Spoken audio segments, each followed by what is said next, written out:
So if we look at Diana's chart, it's up in that channel up that defines her head and ajna. 63 is up there. Okay.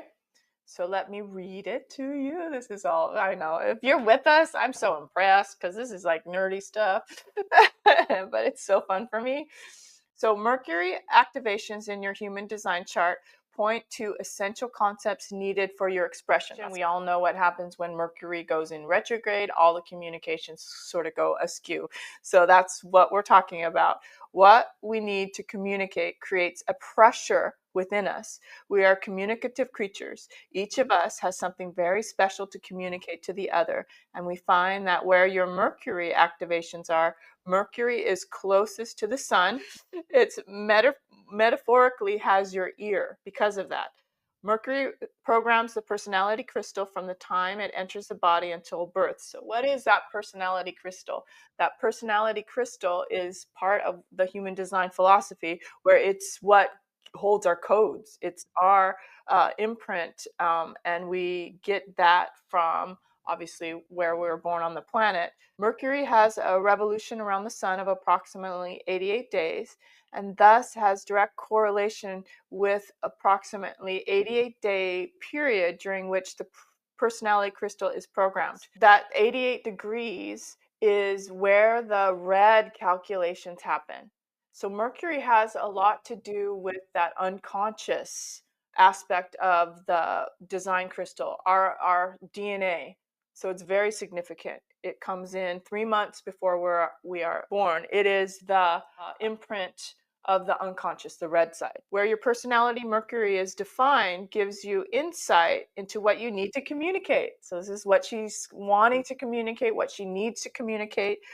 Your design Mercury, that's the red, also has something to communicate, but we often do not know why we are telling something to somebody when it is expressed through our unconscious form. Her unconscious Mercury is in her head and ajna. So I'll show you where that is. So if we look at Diana's chart, it's up in that channel up that defines her head and ajna. 63 is up there. Okay. So let me read it to you. This is all, I know. If you're with us, I'm so impressed because this is like nerdy stuff, but it's so fun for me. All right, so we're talking about communication, unconscious, completely veiled. She doesn't know what she's saying, but when she has this frequency coming out, there's doubt here. This is the gate of doubt. In the spiral of life, all ends are beginnings.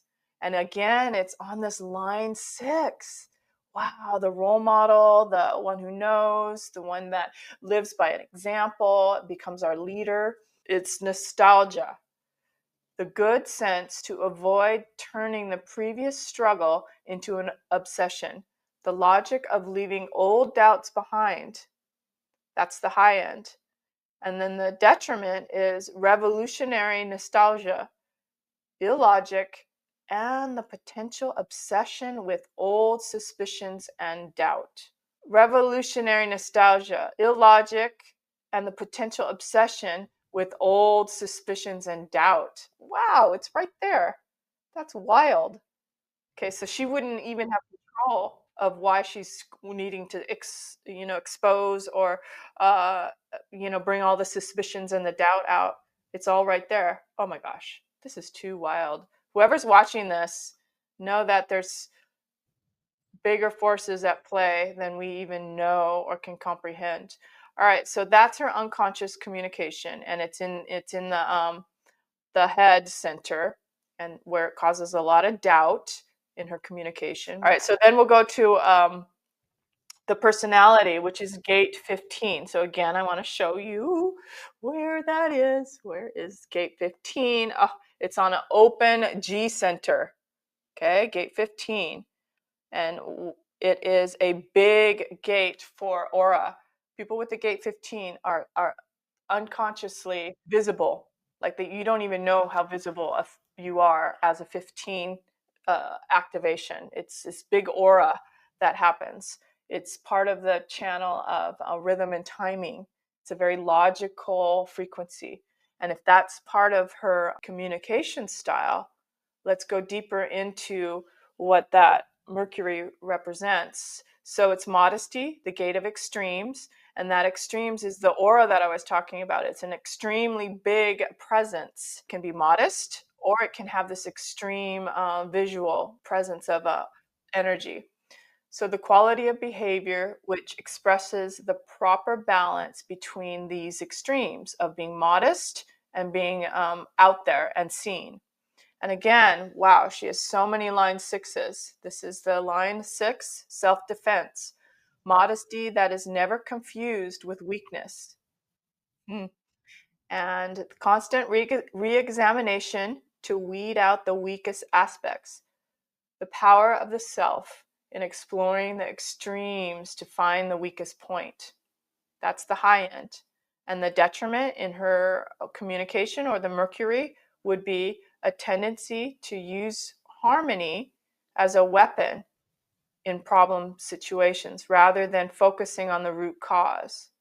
The power of the self, yeah, the power of the self to ignore the weakest point in favor of harmony.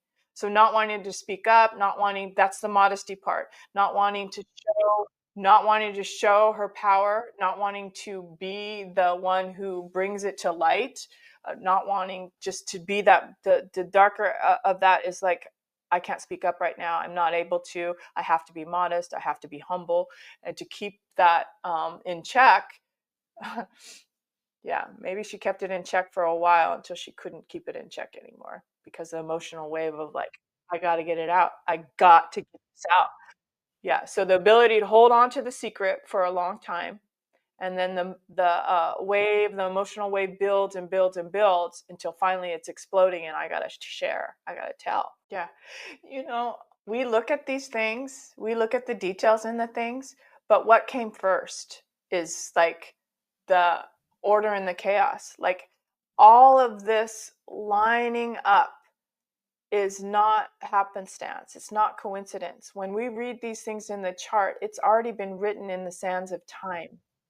Do you know what I mean? Written in the sands of time, and then we're going back, like like excavating and going, "Well, where does it say that? Oh, it says it right there, and it says it right there." But it's already been written. All of this has already been written. Your chart has already been written. It's like it's like that. Even though this has all been written in the sands of time, and we're going back into Diana's chart and we are reliving some of the frequencies that she got to experience, and know that she was on a timeline here, she's on another timeline and can be here and here and here, and that it's all sort of collapsing right now. That was so fascinating. That was so fascinating. I just want to make sure that we know that we're not isolating, and that to look at the wholeness of her chart is really important.